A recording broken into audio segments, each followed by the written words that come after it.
In vanilla WoW, raiding was still pretty new and Blizzard was still getting used to the whole balancing thing. So most of these hard raid bosses will be from early WoW. Around the end of BC, Blizzard finally started to get things figured out and stopped making it impossible to kill bosses. Kinda. Number 10 on this list will be the easiest at Heroic Spine to Deathwing. Spine was the second to last boss in Dragon Soul. I think this should have been one higher. of the few times where the second to last boss is harder than the actual final boss. This should have been higher. If you could down Spine, 100%. Madness was a cakewalk in comparison. But why was Spine so hard?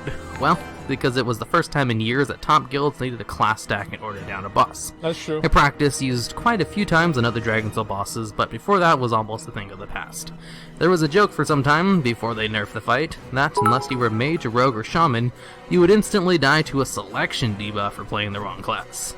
The fight itself was pretty simple. Yeah, it only had true. 3 phases, and you just needed DPS down the tendon to pop the plate. Once all 3 plates fell off, the fight was over. The plates, however, were only available to DPS for like 20 seconds, so you needed high burst to kill it in 2 lifts, or else the healing debuff going out in addition to the bloods would wipe the group. The Shaman Spiritwing Totem did a nice job of getting rid of all the healing debuffs, so the more shamans you had, the better. Number 9 on this list is Valistraz the Corrupt, or more commonly known as Valistraz the Guildbreaker. What? Being the second boss in a raid where the first boss was already incredibly difficult didn't help much. Got past the 9 possible kiting challenge? Spine was harder. Here's an encounter where almost none of the rules you've had to play by elsewhere in the game really apply. Okay. Also, the first raid encounter in the game to introduce a guaranteed death debuff, and only the second where a player became an actual bomb.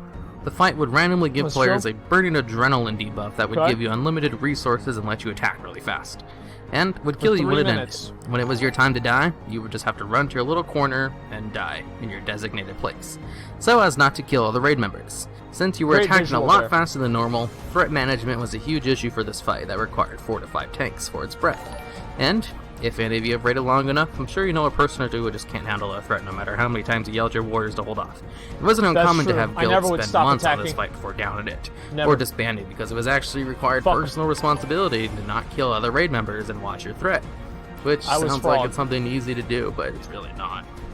Number 8 on this list is Heroic Firelands Rag. Firelands Ragnaros was just a straight up legitimately hard fight, and a long one to boot, with 4 main phases and 2 transition phases, pushing it out at around 15 minutes long. The first guild to down this boss did so after only 500 attempts. Now the thing about Rag is that the 7 bosses before him were nowhere near as difficult. Well, maybe back to like a spider, but it was pretty common for guilds just to go 7 of 8 and call it a day. Why was Rag so hard? Well, because there were a lot of ways a single... What? The first guild to down this boss did so after only 500 attempts. Now, the thing about Rag is that the 7 bosses before him were nowhere near as difficult.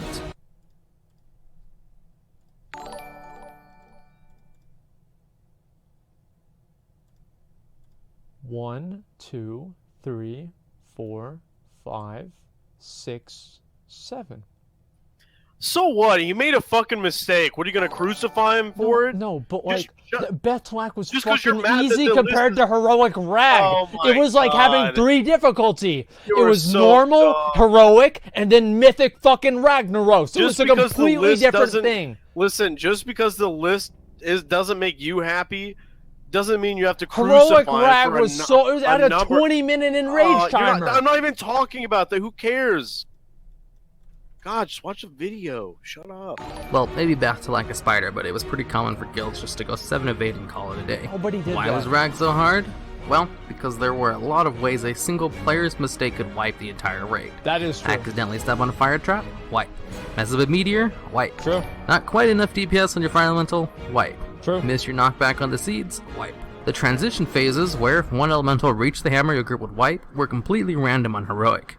So, if you had bad luck with the elemental spawns and all 10 spawned next to the hammer, you were screwed. That's a really also, good during Phase 4, 10 minutes into the fight, if you had bad placement on frost patches, or if the root spawned under Rag, you were screwed. Before his nerf, only 25 guilds managed to take him down. Number 7 on this list is Firefighter 25, pre-nerf. Now, I'm going to try and avoid putting fights on here that were impossible to kill before their nerfs, like Lady Vash or Kale, but Firefighter isn't one of those. He was just ridiculously hard. Now, in Old War, you could do a fight in a certain way to make the fight harder than normal. This was the last way to do that before they just added heroic mode in TOC. So, just think of Firefighter as heroic mode Mimiron. To activate heroic mode, just push the big red shiny do not push button prior to the fight to activate the self-destruct mechanism. This gives the raid 8 minutes to kill Mimiron before the raid is wiped. Also, gives all of Mimiron's vehicles the emergency mode buff, increasing their health and damage by 30%. Mimiron in hard mode was ridiculously hard, required raid stacking and extraordinary coordination, well above beyond the standard set by the rest of the hard modes in the dungeon. The new addition to the fight, fire being sent out to random players and moved to the nearest player, was a constant threat. The fire did enough damage to kill you quite quickly, so obviously you didn't want to stand in it. Mimiron would send out bots to put out the fire sometimes, but these bots had an aura that silenced anyone near them. So, you had to kill them quickly or kite them away from the healers. This is a good fight. Plus an additional assortment of abilities that did a ton of damage, like Plasma Beam that could kill tanks through cooldowns. Overall, everything in the fight did a lot of damage and required some super raid awareness on top of a really tight enraged timer. Number 6 on this list is Heroic Lich King. Heroic LK was non-beaten until he was nerfed, although the reason for this, in addition to him being a hard fight, are the limited raid attempts and the stacking buff coming out pretty early. In ICC, Blizzard tried out a new system of limited raid lockouts for heroic modes. Normally, guilds would just wipe hundreds of times on bosses to learn their mechanics and down them, but with only having 50 tries a week on heroic bosses, made that strategy not all that viable.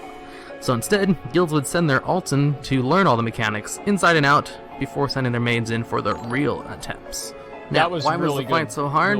Well, there were a lot of one-shot mechanics, in addition to high raid and tank damage. You could not do this fight without a Disc Priest to spam bubbles on the raid, or a Holy Pally to spam heal the tanks. There was one guild that was able to down LK before the 5% buff went out, the raid-wide buff that gave you more health damage and healing, but they got their kill taken away from them for exploiting the fight. You see, during one phase of the fight, Valks will come down and pick up a random raid member and carry them to the cliff to drop them off. To stop the Valk, all you need to do is kill it before it reaches the edge, while stunning and slowing it as much as possible. Some classes could ignore this mechanic, like Hunters, who were good enough to disengage back onto the platform after being dropped, or Warlocks with their portals. During the transition phase, the Lich King would spawn an extra ring around the platform while he uses Remorseless Winter that you would need to stand on while killing ants. When the phase ends, the platform drops away and you need to run back on the main platform, or else you'll fall to your death. And that's where the exploit comes in. You see, there was a bug that allowed Serenite bombs to regrow the platform from the transition phase. That was on normal, during his other phases. That wasn't heroic. So, when the Valks came down to drop off raid members, it would just drop them on the regrown platform, nice and safely, allowing you to ignore the mechanic of the fight completely. When confronted about using the exploit, the guild said they thought it was part of the fight and didn't know it was an exploit. Baragon was able to down the fight later with the 5% buff right before the 10% buff went out. Number 5 on this list is Kill Jaden from Sunwell. Like most end bosses, he has a lot of instant kill abilities on top of a long 5-phase fight. Kill Jaden required tight raid execution on a larger scale along with super tight DPS check meant you could never slack, or you would eat darkness without a dragon up. The timing of Fire Bloom, an ability that turned you into a walking flame AoE and damaged everyone within 10 yards, and Flame Darts, which hit everyone in the raid every 3 seconds, could line up so that it went out right before darkness, another ability that would just hit everyone in the raid for a mass amount of damage. Think Crackle. Blizzard actually tried to fix this via hotfix because it was pretty unreasonable RNG, but the fix didn't work. There was also an ability called Sinister Reflections that made evil clones of random raid members, and if the Sinister Reflection went on a druid, you had to prepare yourself for mass raid damage from moonfires on top of all the other damage going out on the fight. All in all, a pretty hectic fight that few raids ever downed. Number 4 on this list are the 4 Horsemen from 40-man Nax in Vanilla. Now, a lot of bosses in 40-man Nax are pretty hard, but 4 Horsemen did something that no other raid boss has done. Why do you make that face every fucking time he lists a boss? And each one needed to be hit capped so the taunts wouldn't miss, which was only possible with a specific 4-set bonus. It stands to this day as the most amount of time a single encounter laid undefeated while also not requiring any retuning or bug fixing, at approximately 7 weeks. The fight required a tank swap when the mark stacks got too high, but the mark had a 50-yard range, so rotating timing was key. A simple tank swap with 8 separate tanks was no easy thing to get together for your average 40-man raid guild, considering they needed a 4-set bonus. This led many top raid guilds to taking tanks from other guilds just to down this fight. Once you had the 8 tanks and tanking rotation down, the fight itself wasn't all that difficult. But that was easier said than done.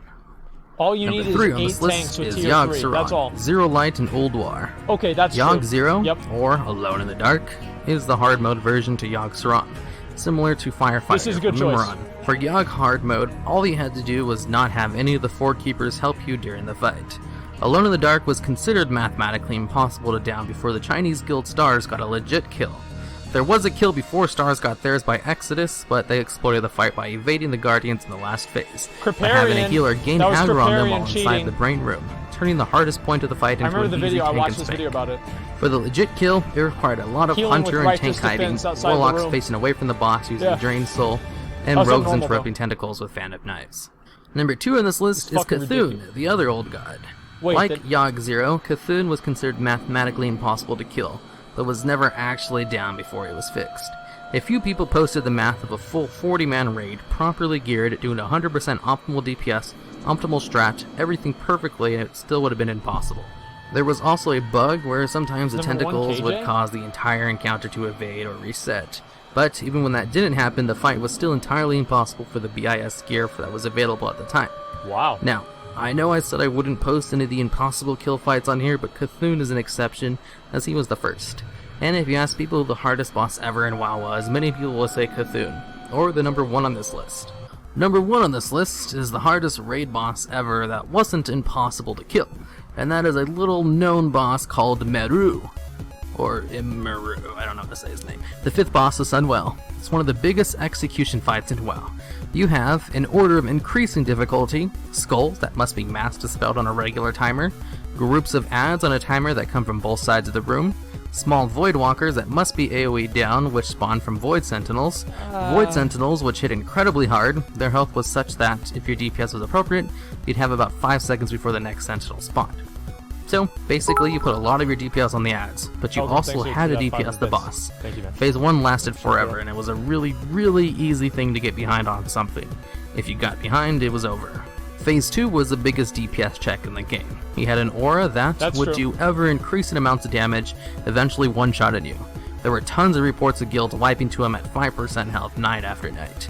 Meru was just an insane DPS HPS check that required executing the same strategy in Phase 1 for 6 minutes while slowly whittling him down, then getting a perfect transition, seconds too early or too late would wipe you, and then being able to stay alive for 90 seconds while you killed Entropus. And Meru was 100% execution from start to finish, with the most RNG coming from stuff like Dispel Resist and AoE Threat Resist on adds from Warriors or Paladins. And that's it for the top 10 hardest raid bosses in WoW. Honorable mentions go out to Twin Emperors of AQ40, Gruul, Nax 40, Thaddeus, and Kel, Lady Vash, and Magtheron, which I didn't put on this list because half the list is already bosses from vanilla NBC and I wanted some diversity. What are you saying holy fuck dude for? Zalgratis is in your chat, man. Wait, what? Zalgratis is in your chat. The Paladin? Yes. What? There's no way that's actually him. Do you know that's actually him or what? I can confirm that's him. How do you know? I mean, you can ask S-Fan. S-Fan knows. Holy fuck, yo. You're a fucking legend, man. Wow, that's amazing. Holy shit, dude, what's up?